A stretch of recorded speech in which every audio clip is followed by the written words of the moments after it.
അത് വെർട്ടിക്കൽ ഫാബ്രിക്കിലെ നല്ല പ്രീമിയം ആയിട്ട് വരുന്ന നല്ലൊരു ഫാബ്രിക് ആണ്. അങ്ങനത്തെ ഒരു ഫാബ്രിക്കിലാണ് കൊണ്ടുവന്നിരിക്കുന്നത്. ഈ ഫാബ്രിക്കിൽ ഇടയ്ക്ക് നമ്മൾ നല്ല ഹെവി ആയിട്ട് മിറർ വർക്കിന്റെ വരുന്ന ഒരു ലാവണ്ടർ ബ്ലാക്ക് ഒക്കെ കൊണ്ടുവന്നിരുന്നു. അത് പെട്ടെന്ന് സോൾഡ് ഔട്ട് ആയി. അപ്പൊ അത് വീണ്ടും എൻക്വയറി ഉണ്ടായിരുന്നു, റീസ്റ്റോക്ക് ചെയ്യാനായിട്ട് പറ്റിയിട്ടില്ല. ഞാനത് പറഞ്ഞിട്ടുണ്ട്. അതേ ഫാബ്രിക്കിലാണ് ഇത്തവണ 2 പീസ് സെറ്റ് കൊണ്ടുവന്നിരിക്കുന്നത്. നല്ല 2 ഷെയ്ഡ്സിലാണ്. നമുക്ക് ഡീറ്റെയിൽ കാണാം. ഫസ്റ്റ് വരുന്നത് ടോപ്പ് നല്ലൊരു പിങ്ക് ഷെയ്ഡാണ്. ഏകദേശം റാണി പിങ്കിന് അടുത്ത് വന്നിട്ടുണ്ട്, പക്ഷെ റാണി പിങ്ക് ആയിട്ടില്ല. അത്രയും നല്ലൊരു പിങ്ക് ഷെയ്ഡാണ്. നമുക്ക് എല്ലാവർക്കും ഇഷ്ടപ്പെടും. ബാക്ക് റൗണ്ട് നെക്കും ഫ്രണ്ടില് വി നെക്കും വന്നിട്ട് ഇവിടെ പാന്റിന്റെ ഫാബ്രിക് ഇങ്ങനെ കൊടുത്ത് ഭംഗിയാക്കി ചെയ്തിട്ടുണ്ട്. അപ്പൊ ഇങ്ങനെ ഓപ്പൺ ആയിട്ട് കിടക്കത്തില്ല, നല്ല ഭംഗിയായിരിക്കും വേറിയപ്പോഴത്തേക്കും.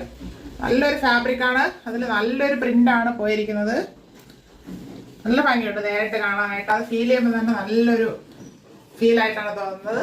3/4 സ്ലീവ് ആയിരുന്നു. സ്ലീവ് എൻഡിലും പാന്റിന്റെ ഫാബ്രിക് കൊടുത്ത്